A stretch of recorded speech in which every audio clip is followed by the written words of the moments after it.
This is Beyond Stars Productions.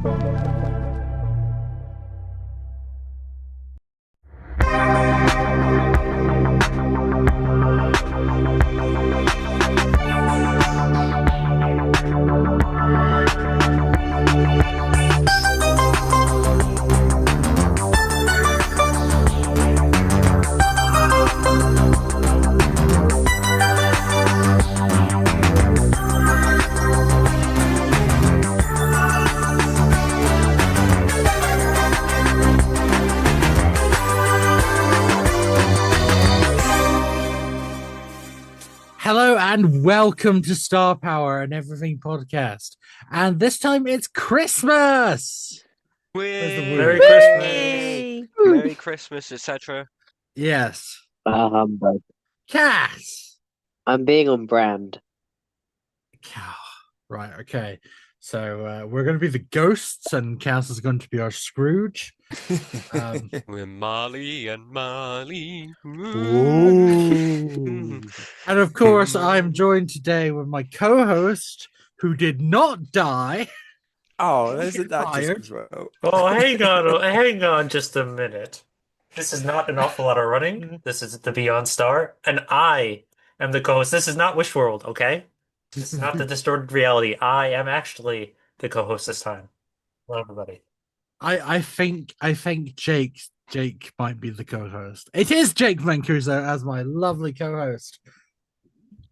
Hello, everybody. I guess I am off to go. Who is it? The Marley? The Marley brothers? Yeah, that's me. Yeah. And Marleys were dead to begin with. Oh, I should have popped that now. Oh well.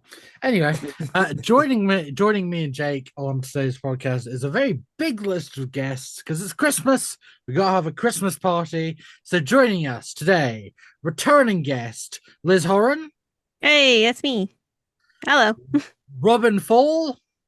Hello. Published author. Yes, thank you, Cass. And as you just heard, Cass, my wonderful husband. Hello. And new guest, new to the pod, Luci. And I am here for the food. Please note, no food was provided during this party. This Anyway. is bullshit. So, Christmas, obviously, we've got to No talk cheeses for us, about- Mises. real. With Christmas, we've picked a very specific thing because it's not Christmas without Mrs. No, wait, hang on, that's the wrong one. It's not Christmas without Muppets Christmas Carol. Christmas just wouldn't be Christmas without it. I'm never going to escape Doctor Who references on this podcast. Sorry, my bad. No, you're fine. It will always haunt me. Anyway, so let's just start off with, do you guys remember when you first watched Christmas Carol? Was it something you grew up with or did you catch up with it? My first time was 2 days ago. Wow. That is bizarre. I might have watched it before, but I don't think I have. Obviously, I've known A Christmas Carol like most people, but I don't believe I've ever watched the Muppet version. So I had a really great time 2 days ago. Mm. Oh, so you were familiar then with the story? Oh yeah, no, absolutely. Yeah. I mean, I've always grown up with it, so it's always been part of my life. For me, it's always been like part of almost like a religion in my household. Every Christmas Eve, have to watch Muppets Christmas Carol, mainly for that one banger of a song, One More Sleep to Christmas.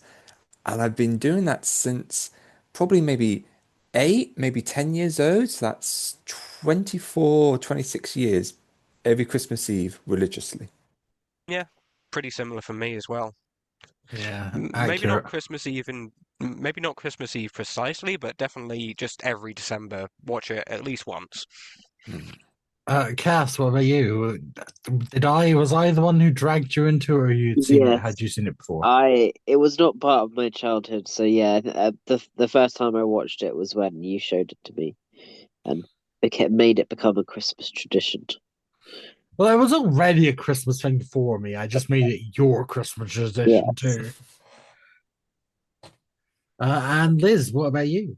Oh, my we own the VHS copy. Like I think we got it like as soon as it came out on VHS. And we watched it, like I watched that tape, like even when it wasn't Christmas. Like it would be on rotation with all the other Muppet movies. And I watched it so many times, I actually ended up breaking the VHS tape. Oh, tragic. Did you not have like how badly broken was it? Was it like tape I flying out or? I think it was just like the tape finally just gave up because it was like I think we got it in 92 or 93, like right as it like as it was produced on VHS. And I watched it religiously until for like 15, 20 years with that tape. So, it's just wear and tear. It just broke. Damn, damn. Yeah. And it was just slightly too early for us to like get like a DVD copy of it. So I had to spend a few years not watching that movie. Oh, God, I can't imagine Christmas without it. It just feels wrong. Yeah, no, Feels like it feels like a crime. I'm very curious. So, is there a particular like reason, like, and I'm not saying this in like a bad way. Like, I'm generally like, is there a reason like most of you guys like grew up with this, or like was exposed to this, or like you were attracted to it for like a certain way? I think it's because it's a really child-friendly way of learning of the story of A Christmas Carol. So I think maybe it would interest like a lot of parents would then buy it for their kids. Yeah. I think as well, what really makes this story so appealing to for so many audiences is the fact that it's a wonderful piece of British literature. It has stood the test of time. And I think what makes the Muppets Christmas Carol so iconic is not only is it like a children's sort of friendly interpretation of this classic story, but they never talk down to kids. They still use the language of the story. Like they still use the iconic opening line, which I read from my own copy of the book that I have at home. Nerd. I own it in my Hobbit Christmas jumper. Marley was dead to begin with. And it's like, wow, what a bang of a line to open up your story to.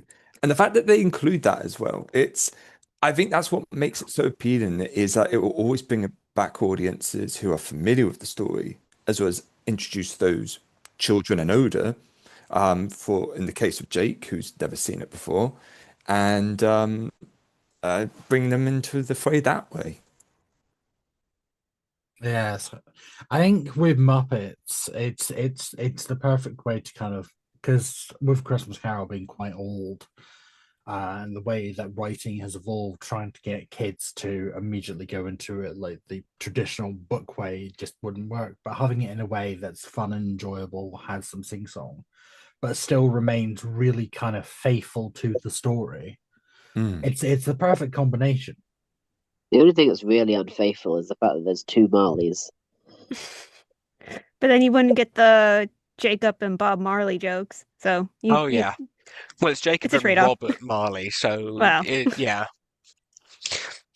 But that is a fun compromise to involve the Muppets characters, but also adapt it into the story without it like seeming too alienated. Because just like with Fezziwig, they changed it to Fozziewig because, of course, they did. Yeah. Like any of the changes they did make as well, it felt like I think this was actually one of my very first introductions to the Muppets as well, Oh yeah, because same. I never got brought up on the Muppet Show growing up, and so I think this was my first introduction to both. Oh my God, I think this was my first introduction to both Muppets and Christmas Carol. So I was Yeah, getting same. the best of both worlds, and it being like, oh, cool, all right, this does the trick.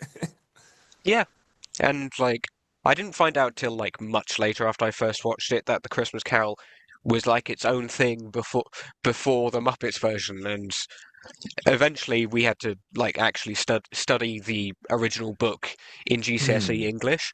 and that was very bizarre to have like that be my second sort of medium for the Christmas Carol, like rather than it being the original one. So that was very strange, like being so used to the Muppets version and then reading like the original book and just thinking, oh, this is quite different, but also at the same time, it's really faithful. You did like hold your hand up in class, like, teacher, where's the songs? My copy's missing the songs. Where's Kermit? Yeah. This book is not committed. Oh dear. Oh, Right, I have to slip in like the committed joke and everything. yeah. It's great. I find it hilarious. Another thing that's like a comedy aside, we have to talk about how Michael Caine is just playing this the most serious fucking thing I've Well, ever 'cause seen. Because he is. He's acting alongside other professional actors. I don't see how that's difficult to believe. I mean, you know, Kermit the Frog is a very vetted actor, and he knows what he's doing, and of course, Michael Caine respects that. There's like 4 people that are credited for the Ghost of Christmas Yet to Come, even though it doesn't speak. It's body acting and stuff. Yeah. Yeah, It could because be like the it's a operators. big bloody puppet, so I assume they needed 4 people to puppet it. It's a It's a big really boy. good puppet. I'm glad he found a career after this in series 9 of Doctor Who. Yeah, obviously he'd aged a bit by the time he got onto that, but you know, you still did pretty good. Yeah, it was a very good performance. Hmm. I'm trying to think what else we could talk about because like there's so many avenues in this we could talk about because there's going from the songs to the perfect setting of the characters, and the sets themselves are really really quite beautiful. Oh yeah. Absolutely gorgeous sets. And it's so impressive as well because you think about it, these sets aren't just, flat sets. A Oh lot of yeah. them have to have like hidden floors for the puppeteers and the puppets to come through. And multiple puppets need more than one person animating them. Like Yeah. if you've done, I don't know if any of you done puppetry school before or done puppetry in drama, but I sort of learnt when I was doing a course for a performance of Avenue Q that I did that often you'll have multiple people controlling a puppet. Someone may be doing the primary arms to be able to express the character more, and another one will focus on the mouth and the vocals, and just matching that up and seeing all the behind the scenes stuff, the camera play they have to do to make it convincing that they're all on the same level. It goes a long way, and I think it's an art that a lot of people take for granted. Yeah.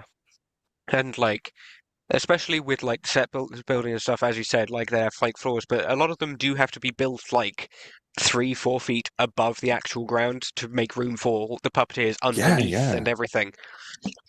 And the fact that they can do that and have the right craft and detail while maintaining the sort of image is really impressive, and it's just a really well made film. With puppets in general, there's just something about this aesthetic. Obviously we have a lot of movies these days. Obviously, we have the main live action stream. Sometimes we have movies that obviously have live action and animation with them together. But there's something about, taking real people and putting them with puppet characters that's just very, and obviously this movie is very comedic, but I think there's also just something very heartwarming about these interaction and these characters and how they move you Mm. Hmm. know.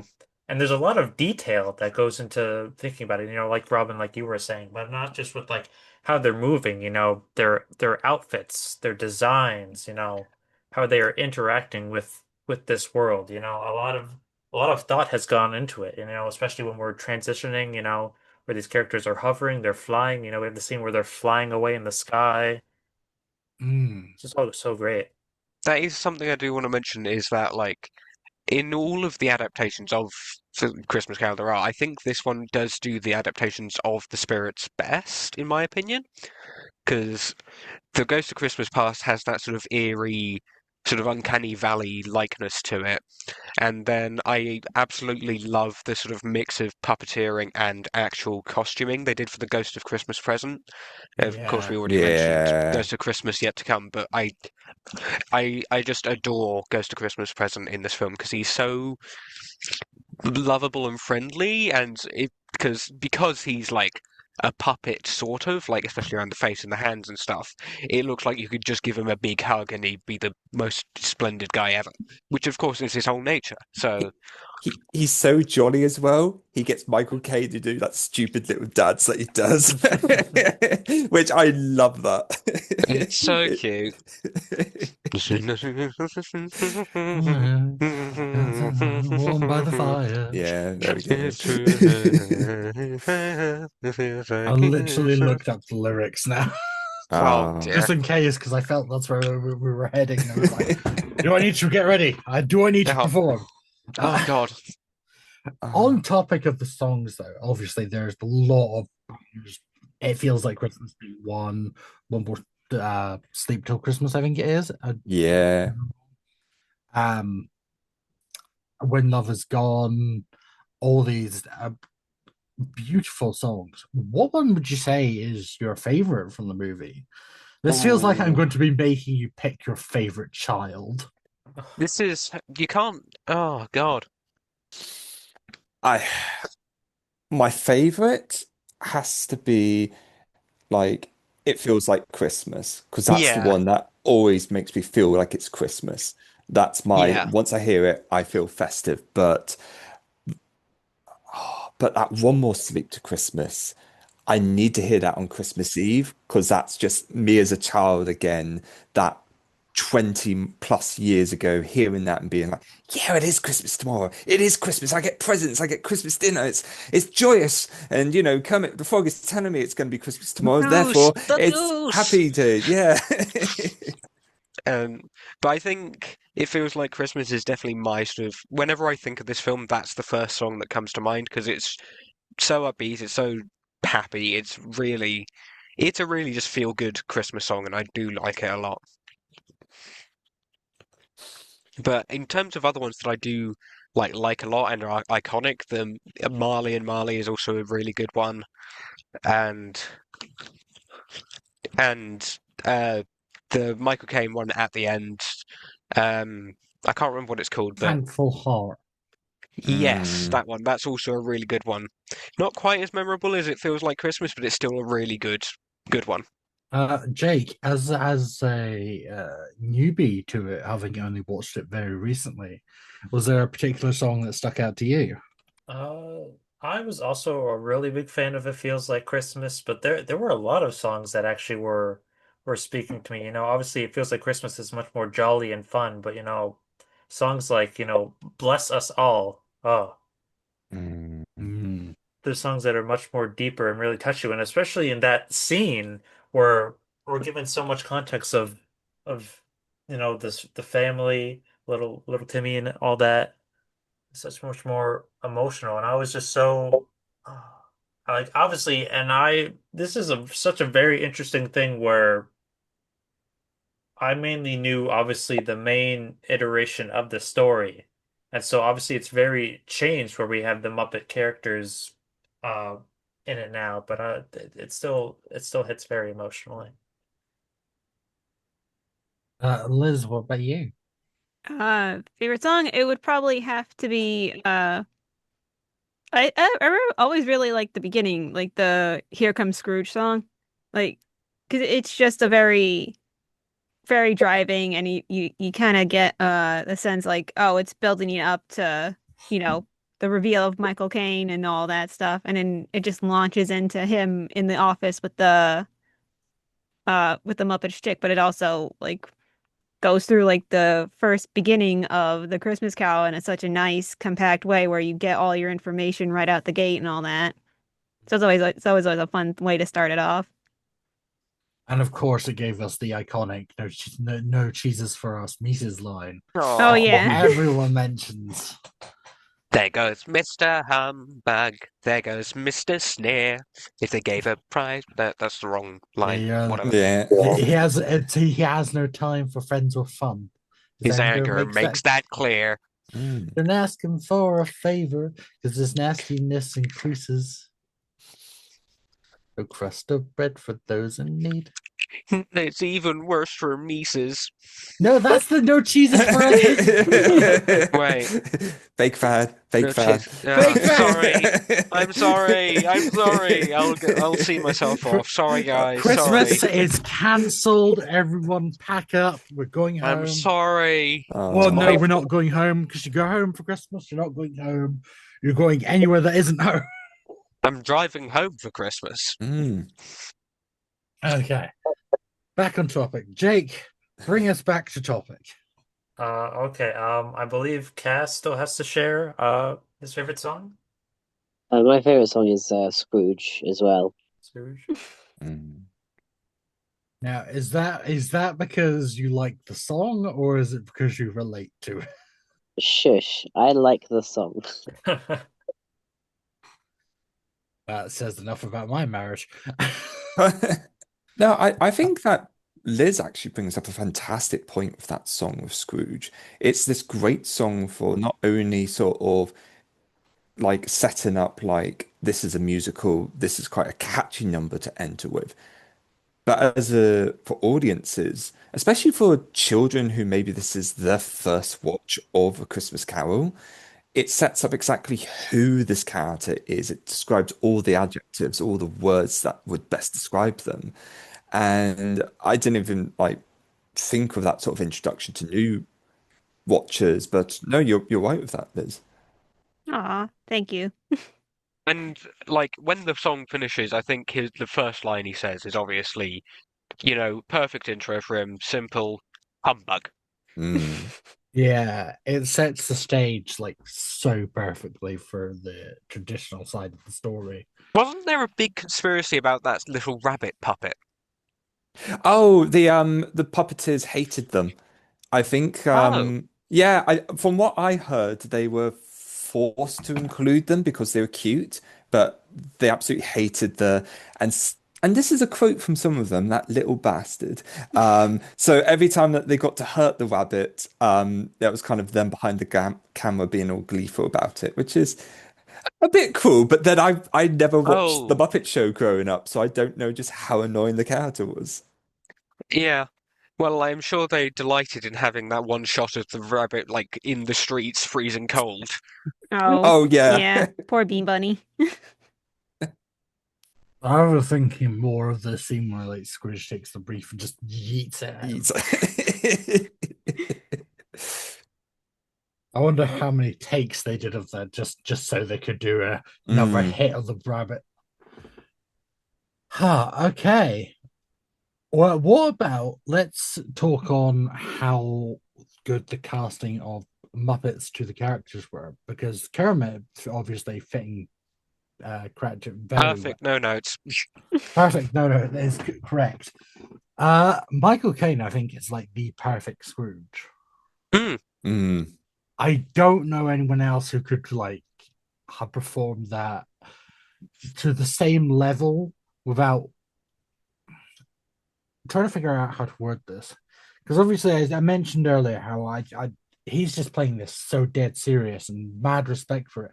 But there's a lot of actors that just would be like, I'm surrounded by fucking puppets. This is and I don't think there's many people that could just go in with the real serious. This is very life threatening. Everything is dead serious. My life depends on this. Kind of attitude that Michael Caine comes in with.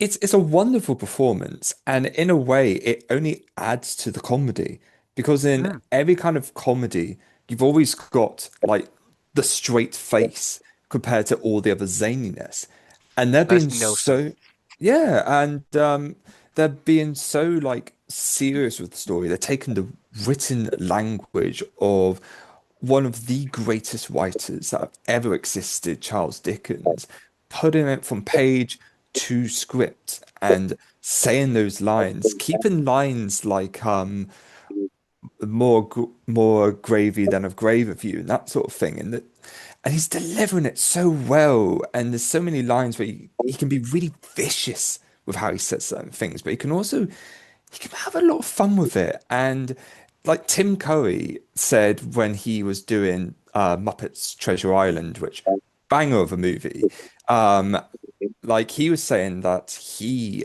and other actors that he's spoken to found it so easy to act with the Muppets because they're just so lifelike. They're so expressive. And so for actors who maybe think, oh, this is going to be a real challenge, I think a lot of them, especially Michael Caine, just was like, well, these are just such talented individuals. Even me talking to a piece of felt has so much more life to it than some actors out there. It's incredible. Mm. I did have a think at like one point, sort of years after that, a fan cast for somebody who I'd love to see played Scrooge in some sort of Christmas Carol adaptation in the future would be Peter Capaldi, because I feel like he'd be a Mm. really fun Scrooge. He would be. Oh, Peter Capaldi with Muppets would be great. This is not me saying remake Christmas Carol. You cannot remake this ever. Oh God, no. But put Peter Capaldi in a film with the Muppets. Yeah. While we were talking about that, I was looking for the next thing to talk about after, and it is accidentally kind of perfectly tied in. So one of the people that was considered for Scrooge before Michael Caine was George Carlin. That- That would have been great. Who's that? George Carlin, the Really? comedian. Have you ever heard the 7 dirty words you're not allowed to say on television bit?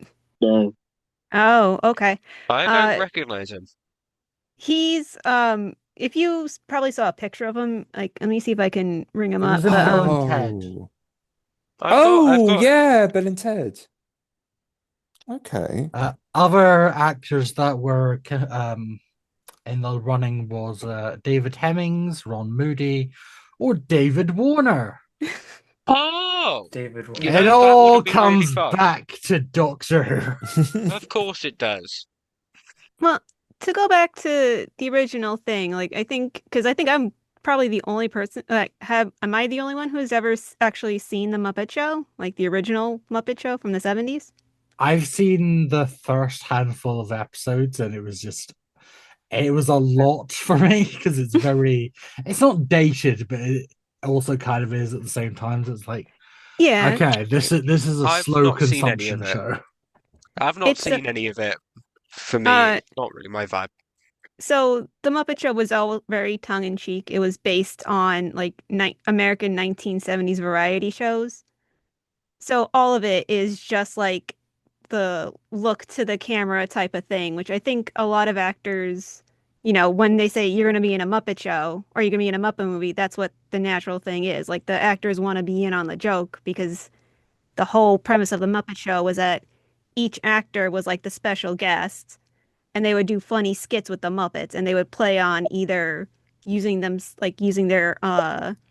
like their own sort of showbiz personalities for it, or they would just like make up something or like play a character themselves.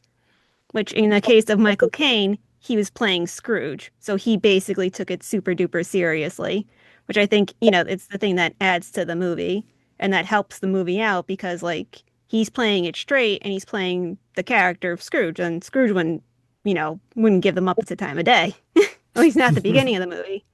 And I like there's a very when I was watching it at the very very end, like when Scrooge has his like epiphany and is going out and celebrating, he actually goes over to Gonzo and Rizzo and like pats them on the head. Like it's the first time he's ever actually acknowledged that, oh, I'm in a Muppet movie because now he's happy and he can be joyful and that kind of thing. So that's a very nice nod to the movie. Like that's his only really break of the fourth wall, which the Muppets love to do, but he never Yeah. did.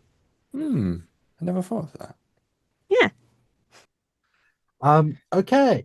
Well, now we've got that kind of wrapped up. Going back to the kind of thing I was doing where I was looking up the random facts and then I found the connection to what we're talking about.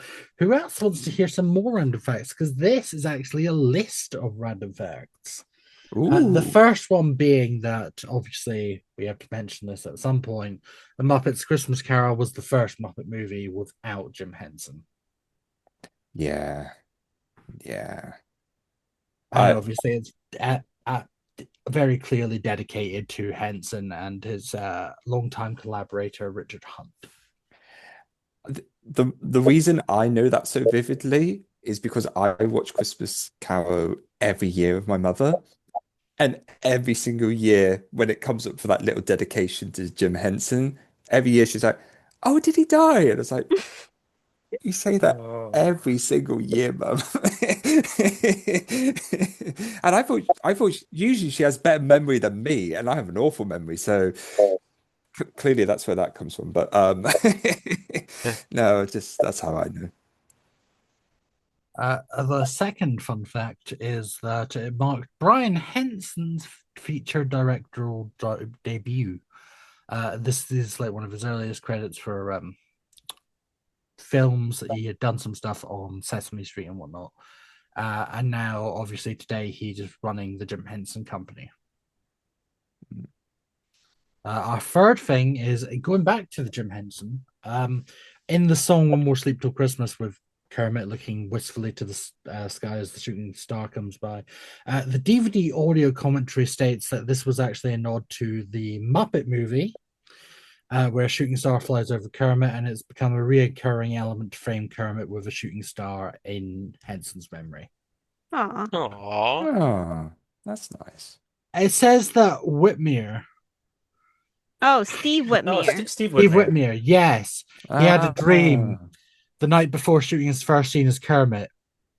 In it, he found Henson in a gleaming white hotel lobby and confessed his anxiety about taking on the character, so identified with its creator. So he got Jim Henson's blessing in a dream to play Kermit before they started shooting.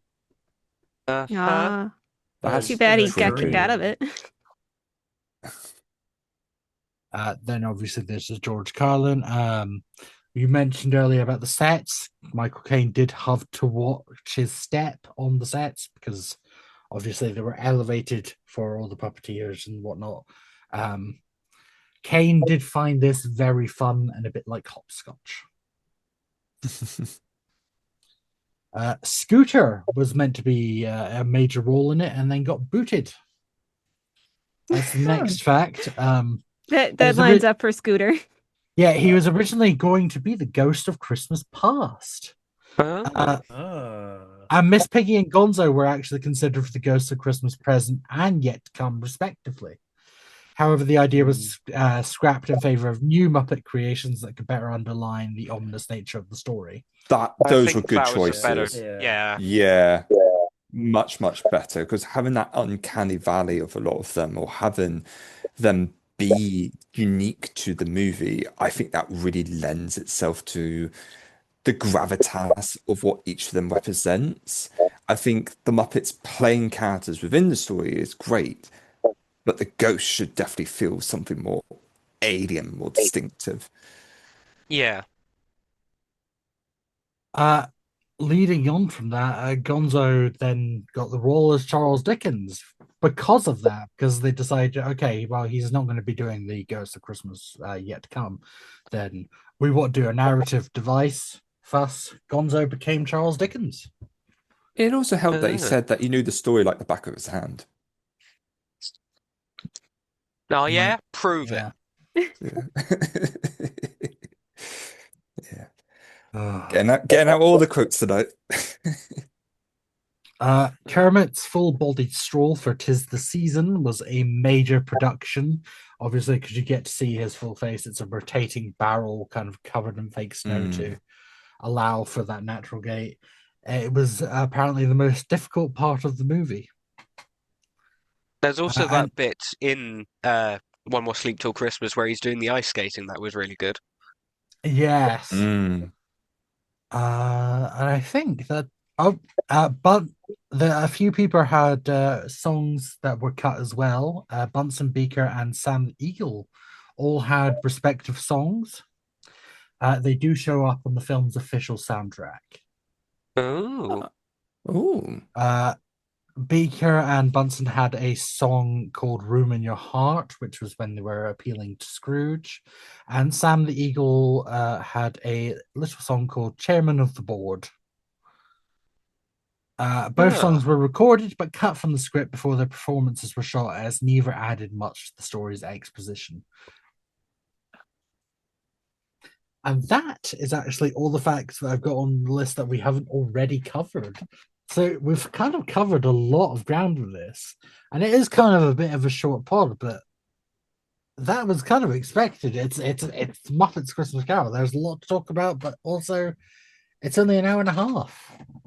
Well, I have a fun fact. Oh, The actor of Fred was in a Doctor Who episode Time Lash. okay, saw that coming. Oh. Can't believe we got time lashed at Christmas. Let's move on to the audience responses.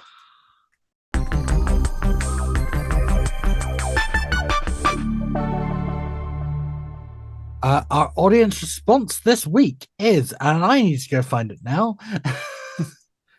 Our audience response this week is: which Christmas film, TV show, special, etc. would you like to see a Muppet version of, and who is the token human in it? Okay, I believe I found the starting point. So starting off, we have George C. Music. Although I sorely tempted to suggest Die Hard, that would be interesting. Okay, hold on. Sorry. It's not a Christmas movie, okay? It is I'm a saying Christmas movie. it's not a Christmas movie. It's not a Christmas movie. It's an action movie that happens to be at Christmas. Hey, you're allowed to have an opinion, even though it's wrong stuff. I agree. Whose with you. It's not a podcast is Christmas this? movie. It's now a bad time to mention I've never seen Die Hard. I haven't either. To be fair, neither have I. The only What? No the only way. knowledge of Die Hard I have I've is from also never Brooklyn seen Home Nine-Nine. Alone. All You right, haven't guys. seen So, Home guys, I feel we can forgive Jake for not having watched Christmas Carol up Oh, until thank God. lately. all right, guys. 2026, we'll do a Die Hard podcast. Don't worry. Well, make what? Star watch. We'll make Star watch Die Hard. We'll make it happen. Yes, it's a great film. A We'll, great we'll bring you Christmas back, film. Robin. It's not a Anyway, Christmas film. we're getting off the topic. We're getting off topic. Let's finish. Yes. Let's finish George's comment. So, George first suggested Die Hard, but pulled back on reflection. George, I'm going to go with Home Alone. It's okay. It's an okay film, but I don't love it. So I think a Muppet version might finally win me over. Okay, George. Hold up. Home Alone is great. What are you saying? I like how we both. I'm so sorry, George. George is an amazing person, by the way. Both Star and I had to pause for a second over George's movie suggestions. Who's the I'm human? sorry. Though? I apologize, George. I apologize. Is it Um, Kevin? Is it Kevin? I don't know. That's a good question. Especially, now I lost my thing. Okay. A Muppet version would finally win me over, especially if the home that Kevin is left alone is one of the Muppets from Muppets Tonight / Muppets from Space. Sorry. Which was the home of the Muppets? Okay, that would be interesting. So now we're getting like changing up the sets. George goes on to say, I was more familiar with this growing up. Oh, and the token human world would be Old Man Marley, who would still be played by Roberts Blossom, though the might involve necromancy. Okay, George. Good old necromancy. Okay. Next up, Aoi says, going to go for a niche film, but I'd love a Muppet version of Kiss Kiss Bang Bang with Val Kilmer as the only person. I'm not familiar with this movie. Neither am I. But Am I? Yeah, I've seen that I one. just know Val Kilmer as Batman. I've It's never seen that. It's a very, very like it was popular back in the day, but it's like I think it's a Shane Black movie. I'm not sure, but it's like a little gangster film. Is it Christmas? It takes place at Christmas. It's one of those. It's technically not a Christmas movie. It takes place at Christmas. Oh, So like what Die is- Hard. Yeah, So like what Die you're saying Hard. is that if if it takes place during Christmas, then it is a Christmas movie. Like Die No, Hard. No, no. considering a lot of people I think end up dead in that movie, if I'm remembering correctly. You can't really be a Christmas movie with a body count. Excuse me, Christmas Carol has a body count, I have you know. Jacob Marley's already dead. That doesn't count. If it Tiny died, he Tim. doesn't die He in the was book. dead to begin with. Yeah. He dies in the prequel. The lesser known prequel to A Christmas Carol. A Christmas Eve Carol, yes. Oh, have you seen Dickensian? That's a Christmas Carol prequel. Right now I don't know if you're joking or not. No, you gotta watch Dickensian. You gotta Google it. It's Jake, very funny. Okay. Jake, take us away for our next Okay, one. guys. Coming back, I think that started. I don't know if people also email. I think that might be it because the only thing under No, that is. the next one is from Alex. Oh, so that. Okay, I was going to ask if that one counts or not. I wasn't sure. Yes, because of the expanded discussion, which you'll have to now explain. Okay, because all I know is after the previous response, all I see is Alex says best Christmas film is Batman Returns. Which is not, to be fair, like 80% already a Muppets movie. Yeah. To which I responded to that with that wasn't the question, unless you're implying you want Batman Returns the Muppet Edition. To which Ewan then said it was already a goofy ass movie anyway. So it kind of Fair. all fell together. And I then could see that as a Christmas Muppet movie as well. I think just Muppet superhero movie, but like either it'd probably have to be Marvel because Disney, but like give us the Muppet Avengers, and Samuel Jackson's the only human. I could see Gonzo as the Penguin. Just something about him putting off such a weird character. Well, wouldn't one of the penguins be the penguin? No, because he's got his penguin minions. I don't know. I just find his sort of curly nose would be sort of a nice sort of hint to his sort of deformity of the penguin's character. Who would be Okay. Batman? That's the thing. Do you keep Batman as I the only think I think human? keeping Batman would be great because then you get to see him beat the shit out. Yeah. Out of the Muppets? Oh, and have the ragdoll around as he like shakes them about. We did get an actual answer. Back to the Future trilogy, which not a Christmas movie, but I would love to see a Muppet version of that. I think that. Oh, Yeah. no, that would be great. With Bunsen as Doc. Yeah. Yes. Of course, that isn't actually it this time. Usually it is just the Discord, but today we actually got some responses over on Instagram. Whoa. Finally, people are paying attention to us. And the responses we got are from Queen of Hobby, who says Gonzo and Rizzo as the Doctor and Companion, or Star Trek with piggies in space. Which both not Christmas. I mean, Doctor Who, you could say Christmas specials. Has Star Trek had Christmas stuff? I think it has. I feel like it I mean, must have. It's had, like, it's mentioned Christmas before in that it's probably, this is an old Earth custom that we celebrate now. Or it has, like, aliens, like, having sort of Christmas themed holidays just because they needed to get a script out, that kind of thing. But Christmas of Well, Jacob. we'll count it. We'll count it. There's technical Christmas, and Muppet versions of Doctor Who and Star Trek would be really cool. Muppet version of the already really terrible Star Wars holiday special. Oh. Why did you It may become bearable with Kermit's in it. What about you guys though? What's something you would like to see Muppetized for Christmas? I'll start us off. Me personally, I would love to see one of my personal favorite Christmas movies, How the Stench. Wow, what a day. How the Grinch Stole Christmas. Specifically the animated version. To be very interested in, I know we have the live action one with Jim Carrey, that one's fun, but my heart goes to the original animated. So having a Muppet version of that, I think would be great. Oh, see, in terms of Christmas movies, I feel like the best one's been chosen, that being Home Alone, and Die Hard. But like the question is, does Die it Hard have to be? doesn't count. I I have a suggestion. Love Okay. Actually, but I with was Liam Neeson thinking being the that. only human. Hmm. Wait, I who's was the who? thinking Love Who? Actually. Liam Neeson and Hugh Grant. Yeah. So who Hugh Grant falls in love with a Muppet? Yeah, and that's obviously Miss Piggy. Oh yeah. I That's a bit see mean, what you but did there. I see what you've done there.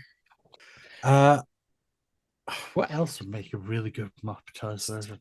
I It's not a Christmas movie, but I always feel it's very festive and fun in its own way.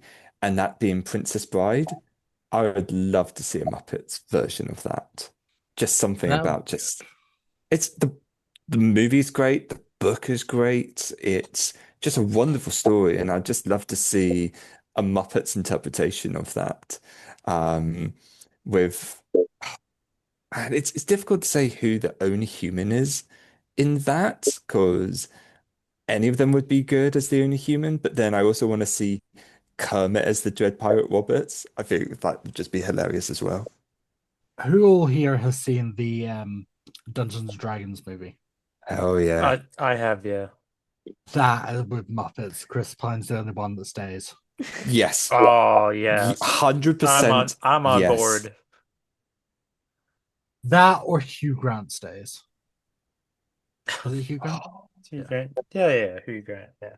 Oh, That would be interesting. those are both great choices.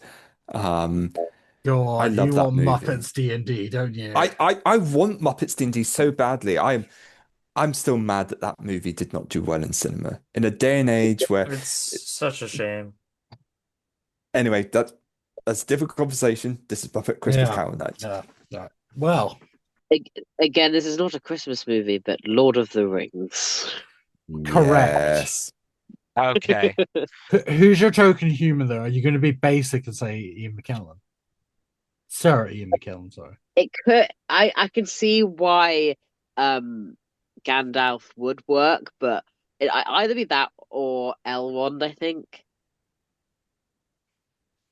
I can see it.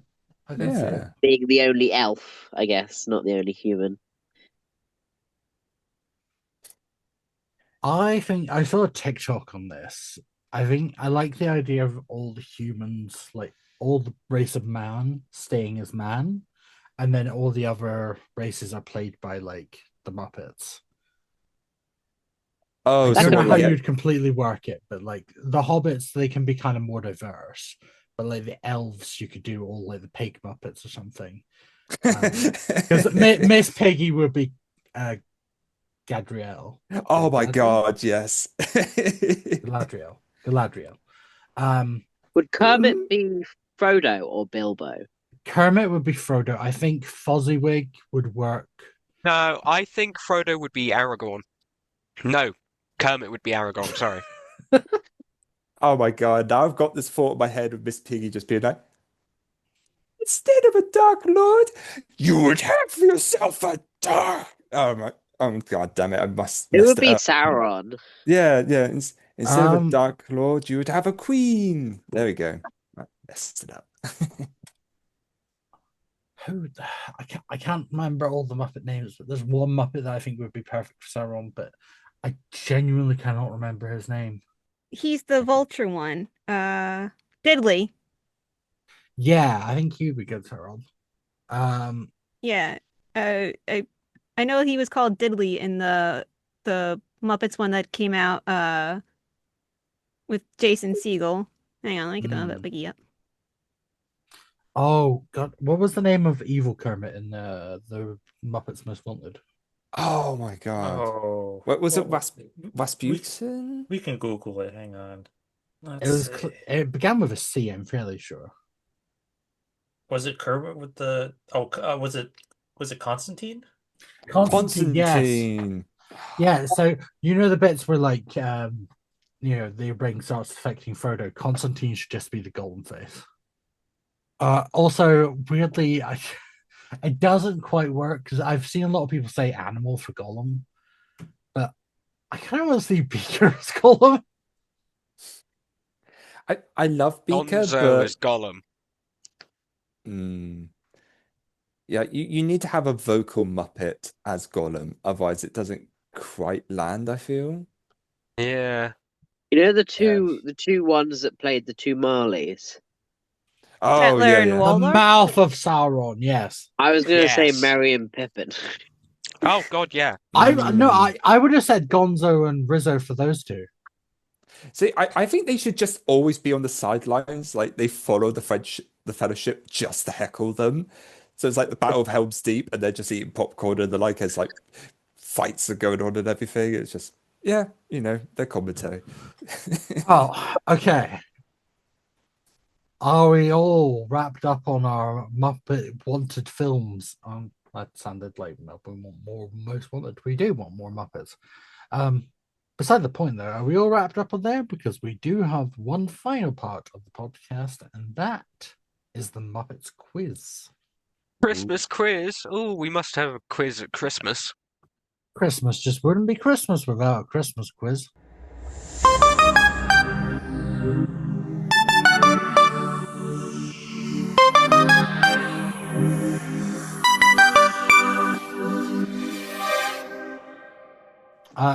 With the quiz, usual kind of rules apply in the past episodes, but I will obviously explain again.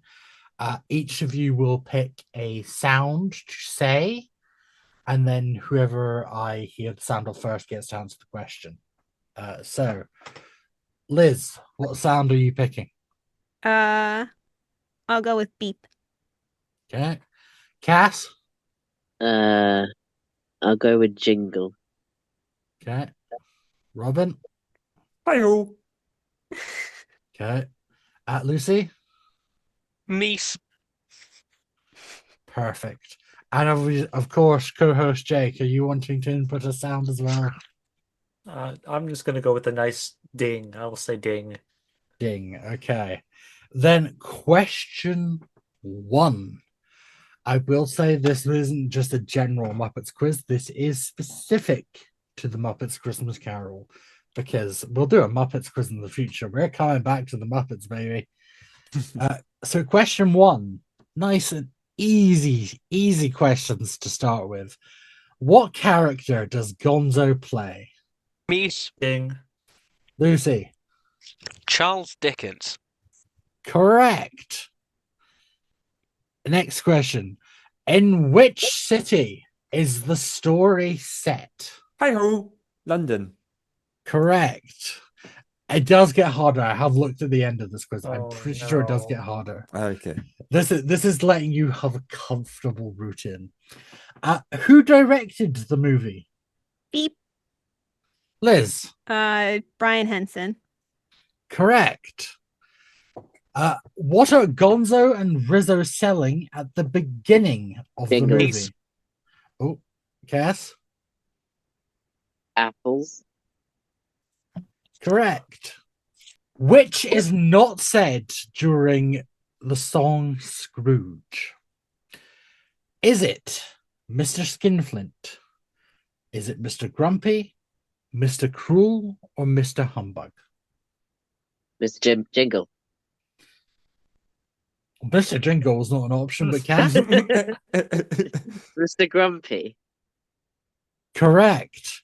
Damn, you have been paying attention these last few years. Who played the role of Ebenezer Scrooge? Meese. Jingle. Hi-ho.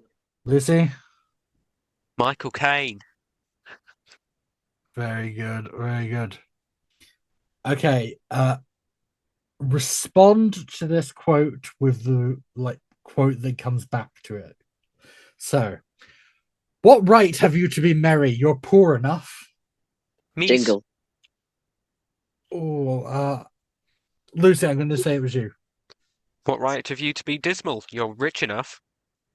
Correct. What is the name of Fred's wife? Beep. Liz. Clara. Correct.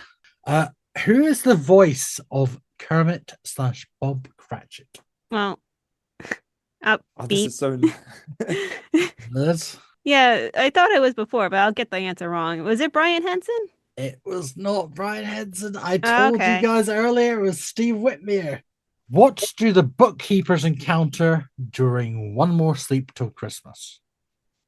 This is after they've Hi ho! left. The penguins. What penguins? What were they doing? Oh, they're the ice skating penguins. Correct. What does Kermit see at the end of One More Sleep Till Christmas? Hi ho! He's- I think Robin just got in. Shooting star. Correct. What reason does Gonzo / Dickens give when Rizzo asks why he's whispering? Meese. Hi ho! Lucy. He said it was more atmospheric. I'll give you that. I'll give you it. Okay.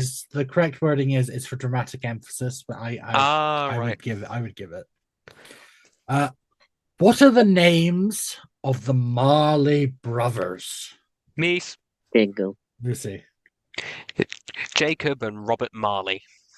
Correct. Next question is what snack does Rizzo lose in the snow before Hi-ho. entering Scrooge's house? Robin? Jelly beans. Correct. Rizzo says the story is scary and worried about the kids watching. Gonzo responds with, they'll be fine because... Hi ho! This is just culture. Fucking nerd. I love that line. I would have said that too. Who announces the arrival of the first ghost? Meese, Lucy. Gonzo / Charles Dickens. Correct. And how does the ghost of Christmas past travel? Jingle. Gas? They fly. Correct. How many brothers and sisters does Rizzo have? I can't remember the number. Meese, Hi ho! Lucy? was it 18? No. No. More than that. Beep. Ding. Liz? Is it? I think it's either 437 or 637. Nope. Ding. Jake? Oh, wasn't it? Was it 1,260 something? There is options. That isn't one of them. I'll tell you what. I will read out the multiple choice. I haven't been reading it out because you guys just seem to have clocked onto it because they were pretty easy, but this is a tricky one. So the options are 1,234, 1,992, 1,274, or 745. Ding. Jake? I think it's 1,274. Correct. Yes, I got Oh, one. blimey. I knew I was like a little off. Which Muppet was Ebenezer's headmaster at school? Beep. Liz? Sam the Eagle. Correct. I don't know the Muppets characters. What was the name of Ebenezer's first employer? Meese, Lucy? Mr. Fozziewig. Correct. And which business did Fozziewig Hi-ho. operate? Rubber Love chicken it. factory. Well, where did I put it? I have one somewhere. Yeah. Oh, there they are. Dear me. Wagga wagga. Correct. And who catered for Fozziewig's party? Beep. Liz? The Swedish chef. Correct. Bernie, Bernie, Hernie, Hernie. And who quietens down the crowd before Fozziewig's? Hi ho! Robin? Animal. Correct. What is the name of Ebenezer's former fiance? Hi ho! Robin? Elizabeth. It's not on the list. Oh No. shoot! Yes, The Liz. options are Emily, Clara, Aurora, or Belle. Beep. Oh, Ding. Liz? Is it Belle? It is Belle. Well done. What game do they play at Fred's house? Hi ho. Meese. Robin. Charades. Jingle. Meese. It wasn't Shrods. Cass, you're next. Yes or no? Correct. What do the ghosts of Christmas past and Christmas present have in common? Meese. Lucy. They're both original designs for the film. They're not like any pre-existing Muppet characters. I mean, that is correct, but that isn't one of the options. Think about their performances. Jingle. Cass? They can talk. Could you repeat So the the question again? What do the ghosts of Christmas past and Christmas present have in common? The options are they both fly, they're both absent-minded, they both have red hair, or they don't have anything in common. Beep. Meese. Liz? I think they both have red hair. Correct. Yeah. That's a really like vague question. It is a vague Yeah, question. wait. We can blame this quiz site. What song? Now you really need to know the title of it because I wouldn't have known this if I hadn't seen the soundtrack list. What song do Kermit and Tiny Tim sing together? Ding. Meese. Jake? Bless us all. Nope. What? Meese. Lucy? Is it One More Sleep reprise? Nope. Beep. No. Liz? Oh, did you want to go, Robin? No, you got there before me. It's called the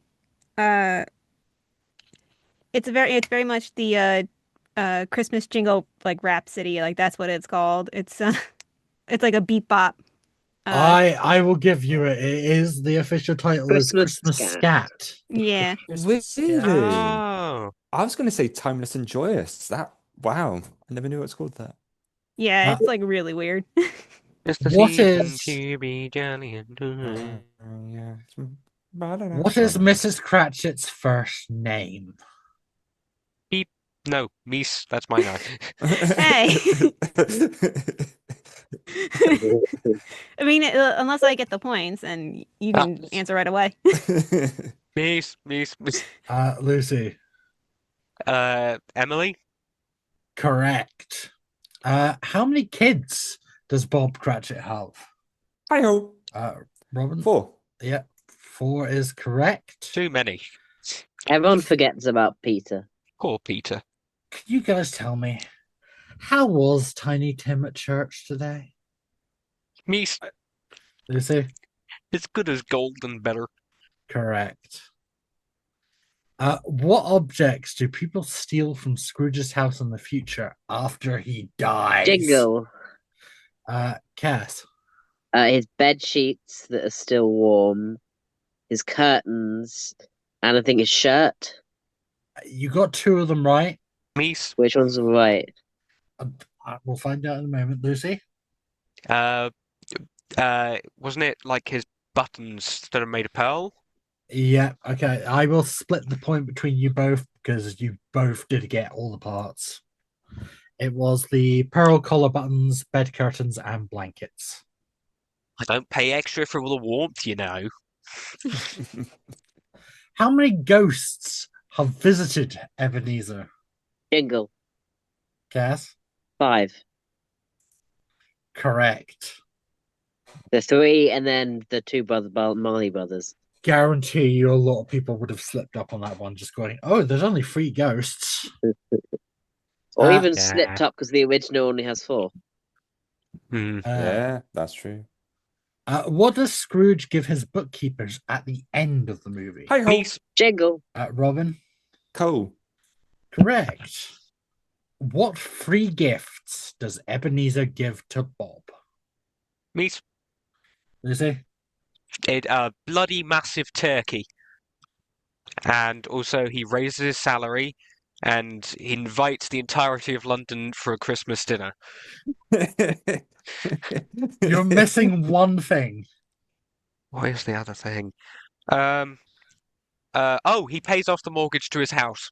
There we go. Mm. I still think that's very bizarre why he invites like the entirety of London to that tiny house. Yeah, because their house is so small. I was like, And this is not going to he be just bursts comfortable. in with like a huge crowd of people, just like, what? What creatures are seen singing in the windows at the finale? Hi-ho. Robin? Cats, birds, and I want to say crabs, or the crabs in a different scene. It's not crabs. Meese? It's not the other. Lucy? Lobsters? Correct. You stole that from me. Which Muppet does not appear in the movie? Beep. Ding. Liz? Scooter. Correct. Dang it. Okay. This one, I'm going to give you the options straight from the off because I doubt you were all counting. How many times does Scrooge say humbug? Is it 8, 10, 12, or 35? Jingle. Cass? 35. Meese? Do you really want to use it on 35? Lucy? I'm gonna go for 12. That seemed like a safe option for me. Tell you what, how about we all Can you say them all one more time? 8, 10, 12, or 35? I'm going to go for 8. I'm I'll going go for for 12. 10. I'm going for 12. The answer was 8. Yeah! Oh, yeah. And then finally, what is Gonzo/Dickens' response when Rizzo tells him that he enjoyed the story? Meese? Hi-ho. Lucy? Thanks. You should try reading the book sometime. Correct. And if we finish our quiz, pretty much clean marks. You only got one wrong. 37 out of 38. Not bad. Well done. Very, very good. But with that, unfortunately, that does bring us to the end of the podcast. Oh. I know. And this is also the final one for the year. We won't be back until 2026. So I hope you enjoyed these first 10 episodes of Star Power. We've got big plans for next year. Thank you, everyone who has joined the podcast this year. And thank you to the guests who are with me today. Liz, Lucy, Cass, Robin, friends, companions. I don't know. I Doctor Who'd myself. Sorry. Anyway, but thank you for joining me on this last pod of 2025. Jake, thank you for being a wonderful podcast host the last episode and this episode. And with that, I think I would say my usual thing, but as it's Christmas, happy Christmas, everyone. Have a good one. God bless us, everyone. That's the line. That's the line. Oh, hold on. No, here's a better line. This isn't just an everything plum pudding. It's an everyone plum pudding. Merry Christmas. Merry Christmas.